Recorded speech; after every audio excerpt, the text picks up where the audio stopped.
को नमस्कार। सनातन संस्था और हिंदू जनजागृति समिति की ओर से बच्चों के लिए ये ऑनलाइन बाल संस्कार वर्ग हम ले रहे हैं। इस बाल संस्कार वर्ग का उद्देश्य यही है कि बच्चों पर अच्छे संस्कार हो, क्योंकि आज के ये छोटे बच्चे ही कल के आदर्श नागरिक बनने चाहिए। इस उदात्त हेतु से ही हमने बाल संस्कार वर्ग का यह उपक्रम शुरू किया है। चलो बाल मित्रों, अब बिना रुके हम आज का ये संस्कार वर्ग शुरू करेंगे। सनातन संस्था के श्रद्धा स्रोत परम पूज्य भक्तराज महाराज तथा संस्थापक परात्पर गुरु डॉक्टर जयंत आठवले जी के चरणों में वंदन कर हम आज का यह संस्कार वर्ग शुरू करेंगे। आरंभ में हम श्री गणेश जी के चरणों में प्रार्थना करेंगे। तो सभी बच्चे अपने हाथ जोड़ेंगे, आंखें बंद करेंगे। श्री गणेश जी का जो रूप है ना, वो अपने आंखों के सामने लाएंगे और पूरी एकाग्रता से ये प्रार्थना हम करेंगे। हे श्री गणेश जी, आपकी ही कृपा से आज इस बाल संस्कार वर्ग में सहभागी होने का अवसर हमें मिला है। हम आपकी शरण में आए हैं। आज इस संस्कार वर्ग में आप हमें जो भी बातें बताने वाले हैं, जो भी आदर्श कृतियां आप हमें आज सिखाने वाले हैं, वे सब आचरण में लाने के लिए आप ही हमें बुद्धि, शक्ति एवं क्षमता दीजिए। ऐसी आपके चरणों में शरणागत भाव से प्रार्थना है।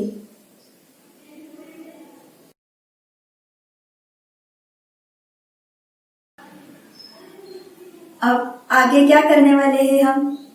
तो श्री गणेश जी का श्लोक कहेंगे। सभी बच्चे मेरे साथ ये श्लोक कहेंगे। अब वक्रतुंड महाकाय सूर्यकोटि समप्रभ निर्विघ्नं कुरु मे देव सर्वकार्येषु सर्वदा।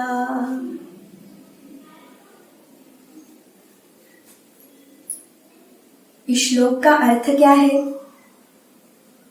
तो अर्थ ऐसा है कि गलत मार्ग पर चलने वाले दुर्जनों का विनाश करने वाले सर्वशक्तिमान कोटि सूर्यों का तेज धारण करने वाले हे श्री गणेश जी, आपकी कृपा से मेरे सर्व कार्य बिना किसी बाधा के सफल हो, ऐसी आपके चरणों में प्रार्थना है।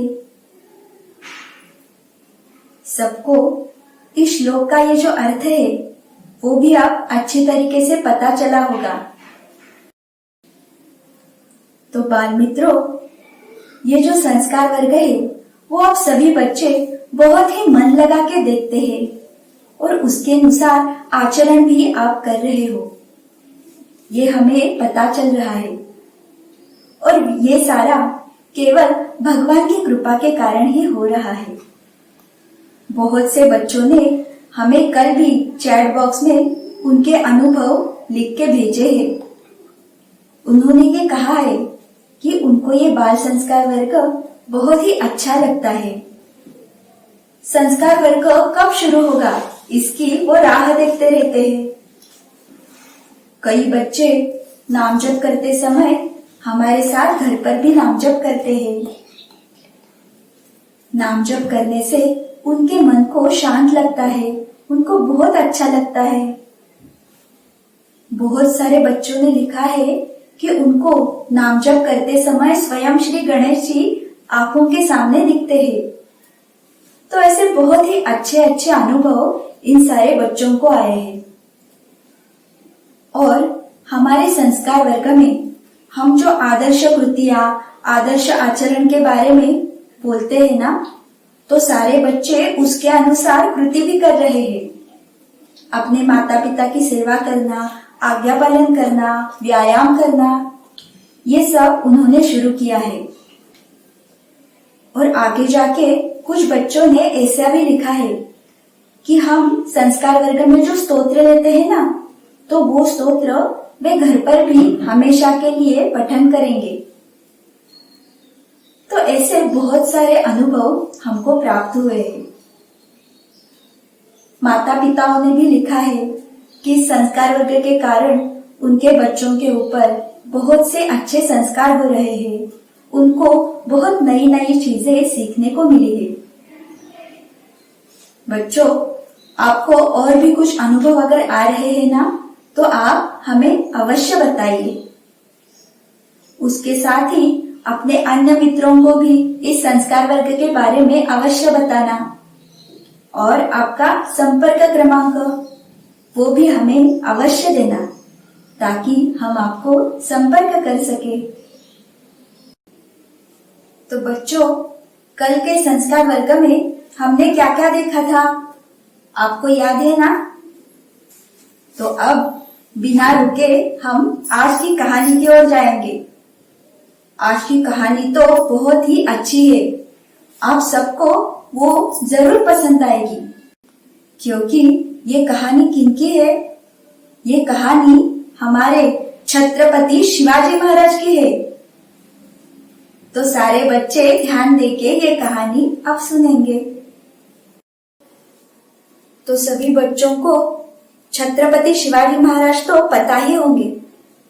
उनका पराक्रम, उनका शौर्य, ये सब कुछ हमें आदर्शवत है। तो ऐसे ही शिवाजी महाराज की गुरु भक्ति और उनका पराक्रम, इसके बारे में आज हम कथा सुनने वाले हैं। छत्रपति शिवाजी महाराज थे ना, तो उनका एक नियम था। वे हर गुरुवार समर्थ रामदास स्वामी के दर्शन के लिए जाते थे, और वो दर्शन किए बिना भोजन भी नहीं करते थे, ऐसा उनका नियम था।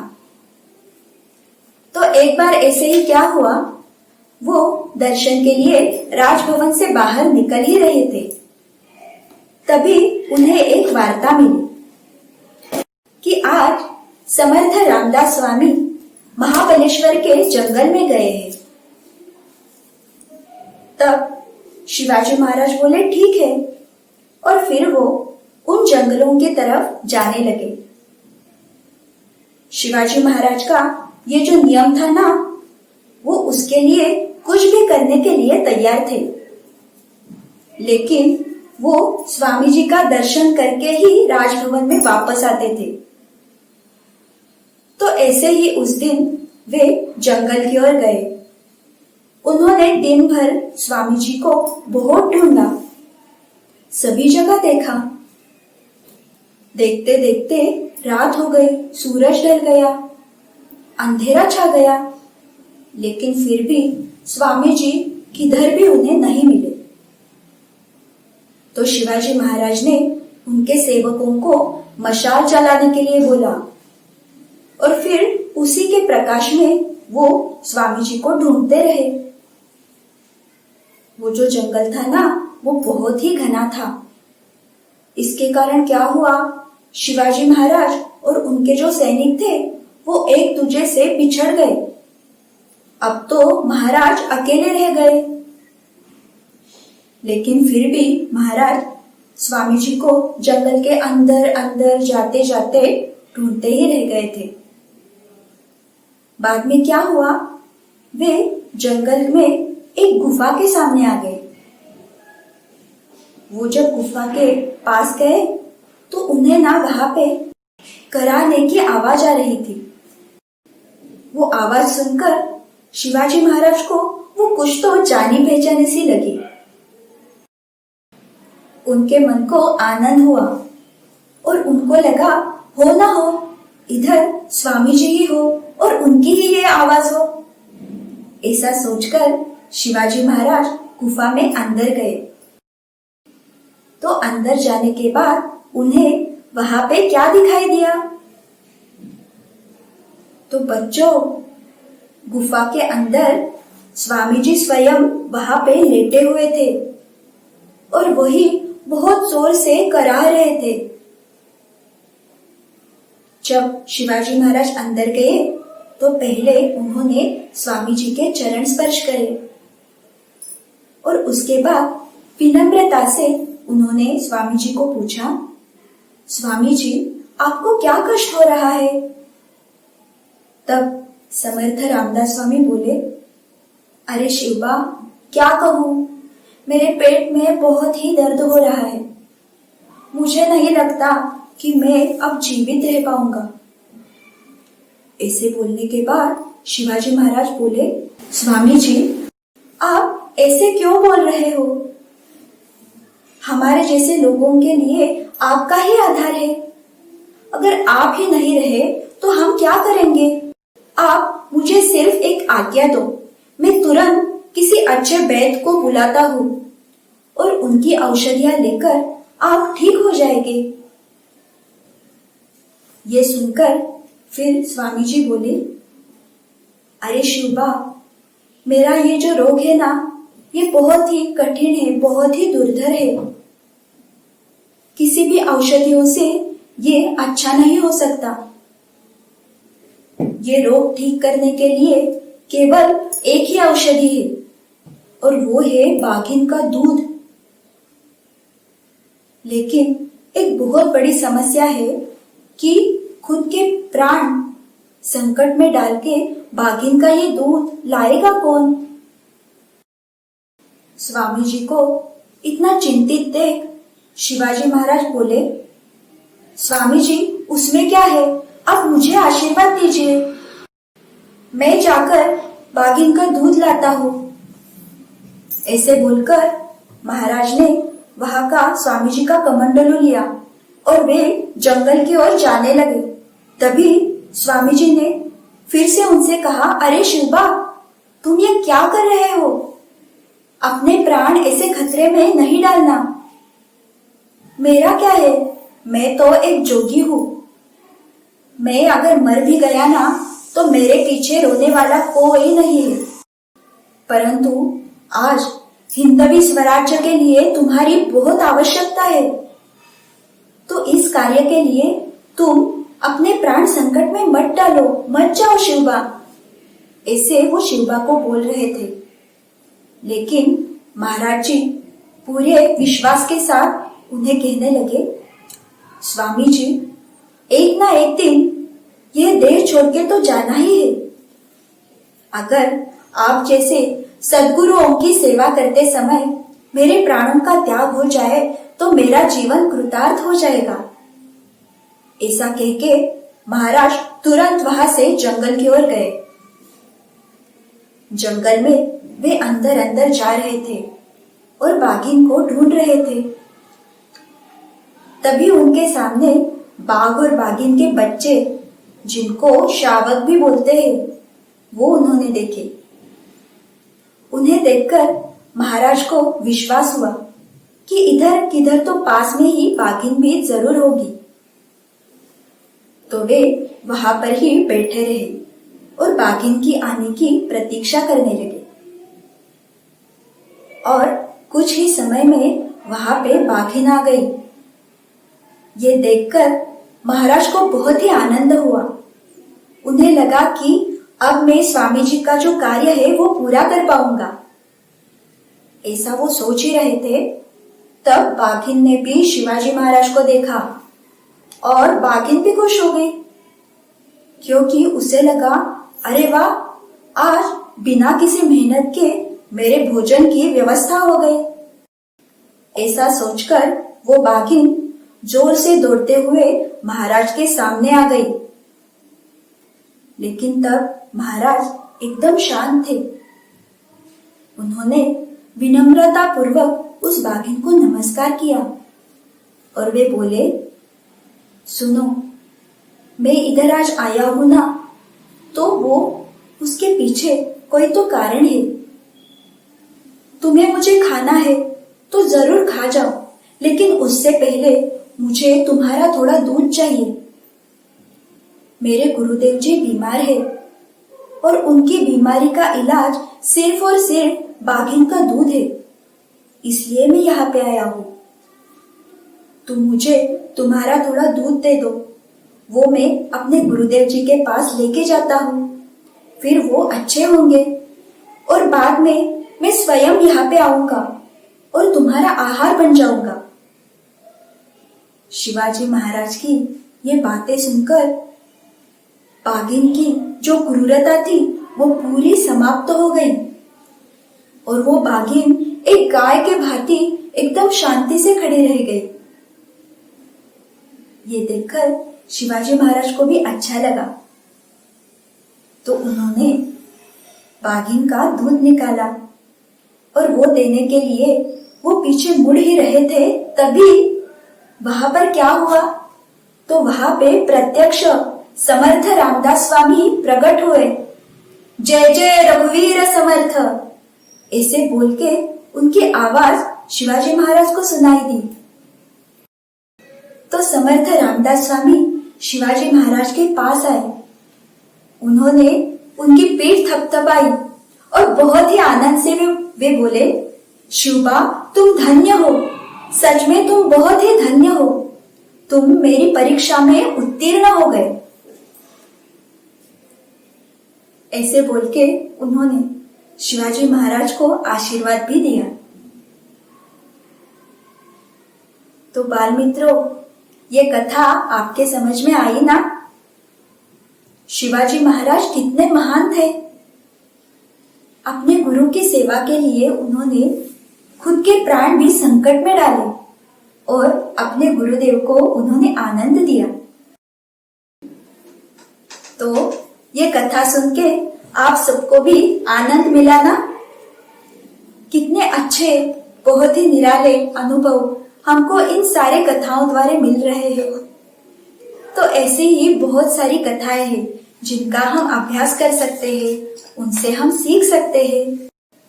चलो अब हम आगे क्या करने वाले हैं, तो नामस्मरण करेंगे।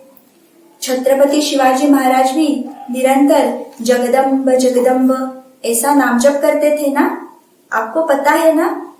तो उसी के कारण वो छत्रपति बने, वे हिंदवी स्वराज्य संस्थापक बने। तो बच्चों, हमें भी छत्रपति शिवाजी महाराज की तरह आदर्श बनना है, अच्छा बनना है, तो हम भी अब नामस्मरण करेंगे। तो सभी बच्चे अब हाथ जोड़ेंगे, अपनी आंखें बंद करेंगे और मन के सामने श्री गणेश जी का रूप लाएंगे और पूरी एकाग्रता के साथ नामस्मरण करेंगे। चलो फिर, सब तैयार है ना? अब हम नामस्मरण को आरंभ करेंगे। ओम गं गणपतये नमः। ओम गं गणपतये नमः। ओम गं गणपतये नमः। ओम गं गणपतये नमः। ओम गं गणपतये नमः। ओम गं गणपतये नमः। ओम गं गणपतये नमः। ओम गं गणपतये नमः। ओम गं गणपतये नमः। ओम गं गणपतये नमः। ओम गं गणपतये नमः। ओम गं गणपतये नमः। ओम गं गणपतये नमः। ओम गं गणपतये नमः। ओम गं गणपतये नमः। ओम गं गणपतये